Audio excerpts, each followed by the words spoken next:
See you nga guys, good morning, good afternoon, and good evening po muli. Ito muli ang inyong lingkod, Batang LU, and tayo nagbabalik para magbigay na naman po ng isang reaction regarding nga po dito sa napanood natin na live stream ni Red Zane po, na kung saan ay may mga sinasagot siya tungkol sa nire-require ng Karaba po, na tungkol sa pag-charity.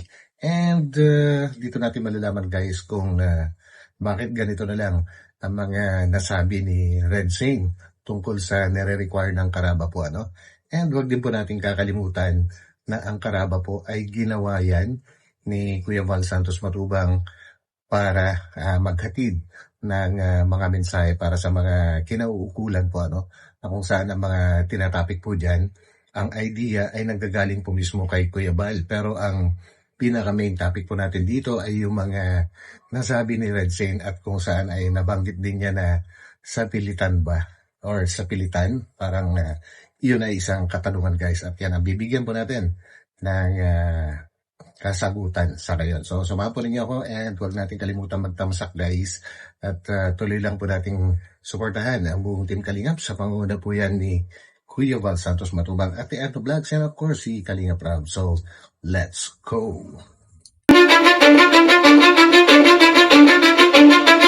Cause I don't give a fuck what you say. Di kaya sila nanonood kaya sinasabing wala na scout. Gusto nila weekly may scout daw. Ang bihira yan. Ano yan? Sa pilitan.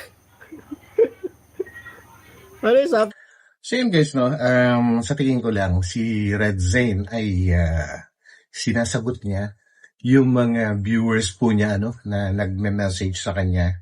And ang kasagutan niya ay ito nga, ito yung mga naririnig natin at nasabi nga niya na sa pilitan. At ang sabi ng siguro nag-comment sa kanya ay kinakailangan may ma-scout na 8 sa loob ng isang buwan. Nako, mahirap yun. Actually ako guys, naniniwala ako na mahirap yun. Pero yun nga ba ay may katotohanan? Yun nga ba ay nire-require talaga ng Karaba o ni Kuya Val? May katotohanan ba yun? Yung mga sinasabi ng mga nanonood or viewers ni Red Zane? So tuloy-tuloy lang po natin guys. pilitan? Paano yung magiging weekly may scout? Pabago-bago? Yung isa nga hindi pa matulungan ng dapat. Diba? Paano yung kung weekly ka, dapat may bago-bago kang scout? Paano mo tutulungan yung lahat na yon kung weekly, sa loob ng isang buwan, may 4 ka? Diba? Buti kung milyonaryo ka. Oh, buti kung marami kang sponsor na pwede mong balik-balikan yung 4 na beneficiary nga, sobrang hirap na yon. Tapos gusto pa nila weekly, meron kang bagong scout. Hindi ba pwedeng paulit-ulit lang yung 4 na yun? Pwede mong i-vlog araw-araw yung 4? Hindi ba? Yun, at magandang katanungan yun, galing kay Red Zane na hindi ba pwedeng yung 4 na na-scout niya ay balik-balikan para i-vlog? Malamang pwede. At siguro nga lang, kung ang itong si Red Zane ay pinanood ang Karaba, baka sakaling mas tama ang kanyang mga kasagutan or kumbaga mas maintindihan niya po yung mga requirements po, Kanya nga lang guys ay dito siya nagbabase ngayon sa kanyang mga kasagutan sa mga sarili niya pong viewers. So tuloy po natin at maya lang panonoorin din natin ang video na galing sa Karaba mismo kung totoo ba ang sinasabi nila na kailangan mag-scout. Mag-scout ng kumbaga magkaroon ng bagong scout na 2 sa loob ng 1 linggo. Ibig sabihin 8 sa loob ng 1 buwan. May katotohanan kaya yun o ito ay kakang-isip lang? Pwede yung gano'n? Gusto talaga nila weekly merong bago. Oh. Wala na yung 2, bulong, umalis na. Sino yung Tita Gigi? Tigwang na rin si Boy, medyo nanipis na ang buhok. Resin yung scout, mangunguling, kumustahin. Yun na nga Ate Rowena, yun yung pinapabahayan ko, kaso nga lang nahinto. Nahinto yun kasi siyempre wala na akong pampabahay. Ano gagawin ko? Nahinto yun. Sending support gina Latchan Vlog and founder Team Bingo Warriors, Mommy Bear. Sabi sa Karaba, at least 2 weekly. Sipin mo weekly. Ilang week ba ang isang buwan? Di ba 4? Yan. Oh, di magiging 8. Sus, Diyos ko dahil. Di ba na naisip yun? Weekly? 2? Bago? Ayan, guys, ano, diyan nagkakagulo pagka hindi nagkakaintindihan. Siguro, ano, ang kulang dito kay Red Zane Bono ay hindi niya pinanood yung video ng Karaba, yung ginawang assessment po, ano, at dito lang siya nagbabase kung saan ay may mga nagko-comment. So, bro, sana panoorin mo muna, no, bago mo sagutin yung, ano, kasi naiintindihan ko naman. Talagang napakahirap gawin yan kung hahanapan ka nga ng dalawang bagong beneficiary sa loob na isang linggo. Mahirap talaga yan. Kahit nga si Kalinga Prab, parang hindi nagagawa yung ganon po. Ano? Ang nangyayari is binabalik-balikan yung ibang mga beneficiaries na dati nang na-scout. Ngayon, ang isang malaking katanungan kasi dyan, guys, is yan nga ba ang talagang nire-require ng Karaba na pinaghahanap ang mga charity vloggers ng Kalingap? Pinaghahanap nga ba sila ng bagong beneficiary na 8 sa loob ng isang buwan o kaya naman ay 2 sa loob ng isang linggo? Malalaman natin maya-maya lang, guys. So yung 4 nga, hirap na hirap ka nang i-maintain yung pagbibigay ng tulong sa kanila, tapos gagusto pa nila magiging 8 sa loob ng isa. Ano yun, wala nang balikan? Pwede naman yun, wala nang balikan. Pwede. Wag mo nang balikan. Isang tulong lang, okay na. Wag natulungan mo, bigyan mo ng 1,000, 500, okay na, wag mo nang balikan. Pwede yan, bro. Dapat po. So yan, guys, no? At yun ang nakuha natin na video clip galing kay Red Zane. So, bro, Red Zane, hiniram ko yung yung video clip na ito, and ito naman ang gagawin natin reaction, guys, ay isang paglilinaw. Wala po tayong inaano dito, ano? Wala po tayong, kumbaga, gitna lang tayo. And sa tingin ko kasi ito ay hindi pagkakaintindihan. Siguro nagkulang dito si Red Zane ng isang bagay. Hindi niya pinanood ang Karaba po, ano? At nagbase lang siya sa mga nagko-comment habang naka-live po siya. Yun ang mga sinasagot niya. Pero patungkol sa Karaba yun. No? So, alamin muna natin, guys, kung ano ba naman talaga ang totoong sinabi ng Karaba. So, ito. 8 na charitable videos ang may upload sa inyong mga channel. So, Kuya Noli, sa tingin mo yung dalawang pagcha-charity sa loob ng isang linggo, ano ba yun? Kumbaga, mabigat na ba yun sa kanila? Kasi, so yun, guys, narinig natin si Teacher N. Ang nare-require ay 8 na charitable videos. Hindi po niya sinabi na 8 na bagong beneficiaries. Wala pong sinabing ganon. Kumbaga, 8 na charitable videos. Ano ba ibig sabihin nun? Kumbaga, sige, pagpatuloy po na natin para lalong maintindihan. kailangan meron silang 8 na pagcha-charity in a month. So, 2 beses sa isang linggo. There are 4 weeks, diba, in a month. 4 weeks in a month. So, sa 1 week, merong 2.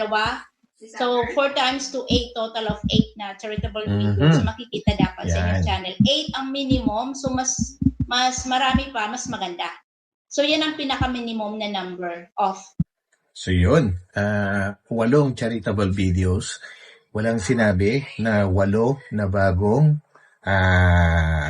na-scout. Mahirap pong gawin yun, guys. Mahirap gawin yan. Yung mag-i-scout ka ng 8 sa loob ng 8 scout, bagong scout na tutulungan sa loob ng isang buwan. Mahirap yun. Bihira lang nakakagawa nun. Totoo yung sinabi na Red Zane, pang milyonaryo lang yun, no? At ang problema kasi, hindi ganon.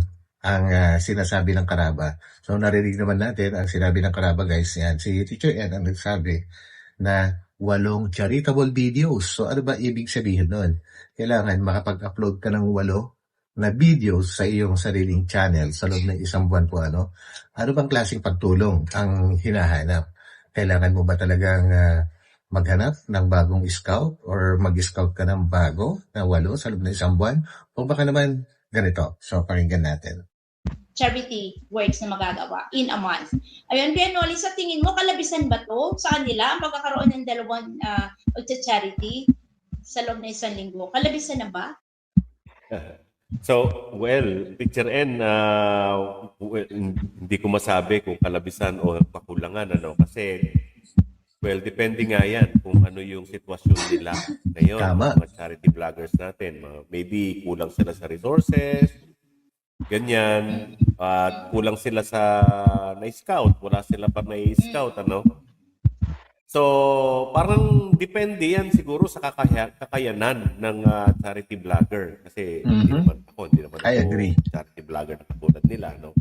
So, I will not parang sabihin ko na kulang or marami, kasi hindi naman ako nag-feel. But looking at other charity vloggers na kanina ni-review natin, parang kaya-kaya nila eh. At saka, yung Ang sinasabi po ni Kuya Noli guys, ayan, sina Gabisera at saka yung iba pa, na mga charity vloggers ng Kalinga, panoorin niyo po mismo sa, yung buo sana, panoorin niyo na buo para maintindihan po, Hindi naman din ginagawa ng mga ibang charity vloggers na mag-scout ng 8 sa loob ng isang buwan. Ang ginagawa po nila ay charity vlogs. Kumbaga, ay pagtulong. Kumbaga, ay yung kadalasan po dyan, binabalik-balikan nila kung yung mga ibang naunang na-scout nila, binalikan nila kung kumustahin, magbibigay ng kaunting tulong, pangkain, o kaya kaunting pang-allowance.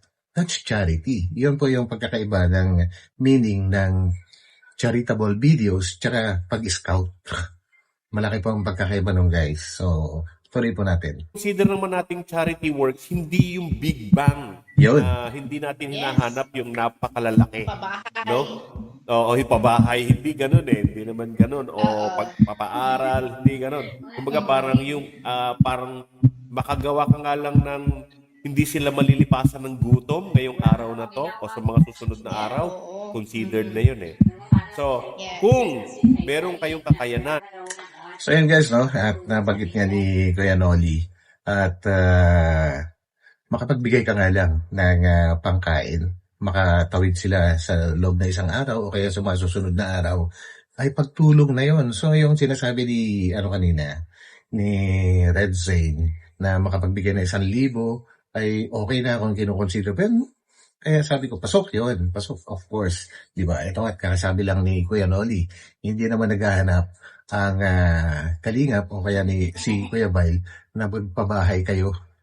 Kasi nakadepende po yan sa inyong kakayahan. Hindi kayo hinahanapan ng pabahay o pagpapaaral.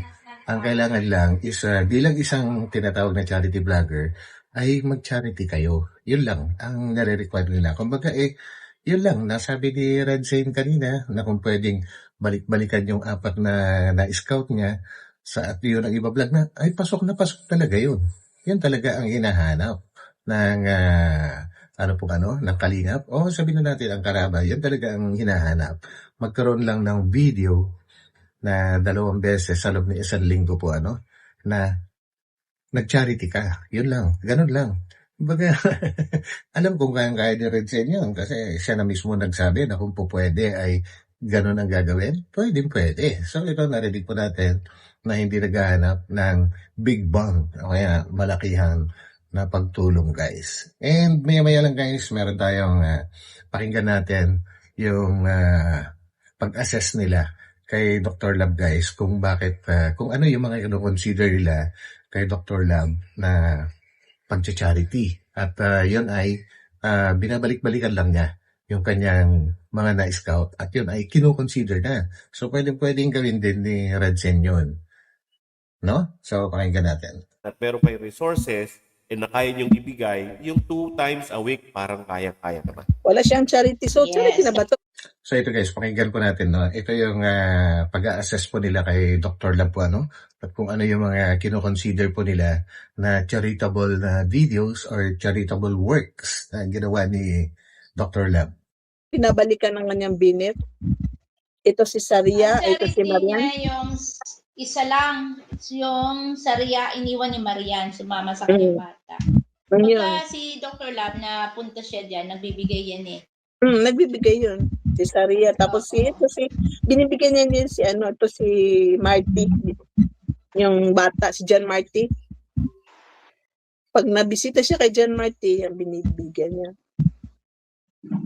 And si Darlene, yan, pinapasyal niya, namimili, pinapakain sa labas. Charity na yun siguro kasi binibinit niya yan eh. So wala siyang new. Hindi, ang tinitingnan kasi dito sis, yung di ba si Darlene counted na yun as one, niya. Oh, so yeah. Yun. So what I mean is, wala siyang new, pero kung charity sa isali yun sa, kasi kahit mga old binit, yan, tinutulungan man niya. Ito si John Marty, inisitahan niya, bira lang niya mabisitahan to eh. Pero sa 1 month, ito sa, including sa isang buwan, binisita niya, sinama niya. Yun nga, binisita niya si John Marty, sinama niya si Darlene, at saka si Sari at Marian, yan, dalawa. Dalawang charity ni Dr. Lab. Dalawa. Si Nelson 3, si Red Saint, wala talagang charity si Red Saint. So yan guys, no, napakalinaw. Kumbaga, ginawa nating ehemplo dito, si Dr. Lab, na binalik-balikan lang niya yung kanyang mga old na beneficiaries, charity yun. Kasi tinutulungan niya yun eh. Hindi naman kasi ang pagtulong, hindi naman kasi kailangan na palaging araw-araw ay iba-ibang tao ang tutulungan mo. Hindi naman nire-require yun. Kumbaga, ang mali kasi guys, no, at narinig naman natin yung mga sinabi ni Red Saint kanina, ang pinagbasihan niya ng kanyang mga sinabi ay yung mga nagko-comment sa kanyang pagla-live po, ano. And yun siguro yung kulang lang kay Brother Red Saint. Hindi niya pinanood ang Karaba.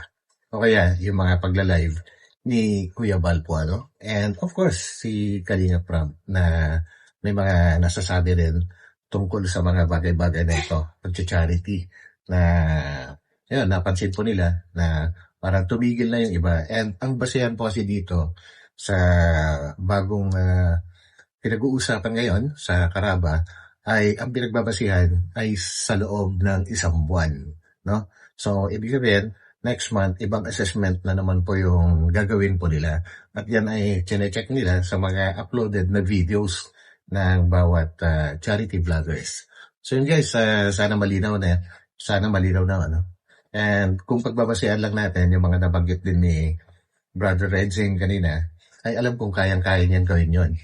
Na nasabi nga niya, na kung po pwedeng balik-balikan na lang niya yung kanyang 4 na scout, abay pwede. At ganoon nga yung ginagawa din niya, no? Yun na Dr. Lab, and of course, yung mga ibang